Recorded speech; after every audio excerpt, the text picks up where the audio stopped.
ミッションワクワクワクワクいらっしゃいませ。ここアンニャの部屋。 Ang korupsyon ay isang partikular na pag-abuso sa kapangyarihan o tiwala ng isang tao na sa posisyon ng awtoridad upang makakuha ng hindi nararapat na benepisyo o pabor.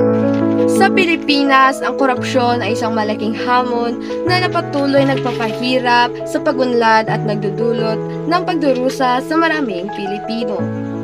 At ito ay kumakalat sa bawat antas ng lipunan, mula sa pinakamataas na tanggapan hanggang sa pinakamababang unit ng lokal ng pamahalaan na nagpapahina sa mga institusyon at sumisira ng tiwala ng publiko. Nagtataka ba kayo kung bakit mahirap ang mga Pilipino? Kadalasan, ang ugat ng kahirapan ay matatagpuan sa kasakiman ng iilang nasa pamahalaan. Ang mga pondong loan para sa kapakanan ng mamamayan ay nalulustay o naubos, napupunta sa mga bulsa ng mga tiwali sa halip na gamitin para sa serbisyong panlipunan. Isipin ang mga proyektong pang-infrastruktura tulad ng flood control project na hanggang ngayon ay hindi pa rin natatapos o hindi man lang nasisimulan. Ang bilyon-bilyong piso na inilaan para dito ay tila naglahong parang bula, habang ang mga komunidad ay patuloy na binabaha, nawawala ng ari-arian at kabuhayan sa tuwing may malakas na ulan.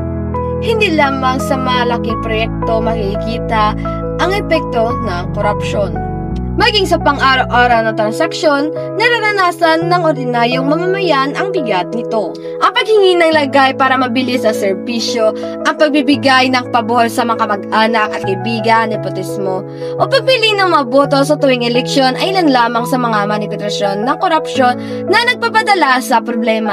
Ang mga pondo na dapat ay para sa edukasyon, kalusugan at agrikultura ay nawawala, na nagre-resulta sa kakulangan ng mga silid-aralan, kagamitan sa ospital at suporta sa ating mga magsasaka. Dahil dito, ang mga mahihirap ay lalong naghihirap, habang ang mga tiwali ay lalong yumayaman. Ang sistemang ito ay lumilikha ng isang lipunan kung saan ang hustisya ay ginagamit upang apihin ang mahina. Ang paglaban sa korupsyon ay hindi madali, ngunit ito ay isang laban na dapat nating ipanalo.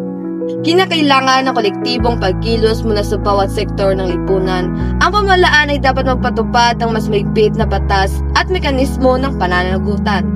Ang pribadong sektor ay dapat maging tapat sa kanilang mga transaksyon, at ang mga mamamayan ay dapat maging mapagbantay, aktibo sa paghaharap ng katotohanan at handang manindigan laban sa katiwalian. Sa pamamagitan ng pagkakaisa, transparency, at matibay na paninindigan, makakamit natin ang isang Pilipinas na malaya sa korupsyon, kung saan ang bawat sentimo ng buwis ay ginagamit para sa tunay na pagunlad at kapakanan ng lahat. Tanging sa ganitong paraan natin mababalik ang tiwala ng mamamayan sa pamahalaan at maitatayo ang isang bansang matatag, maunlad at makatarungan.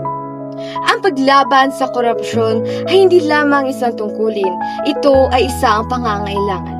Maraming salamat sa iyong pakikinig at panonood sa aking video presentation.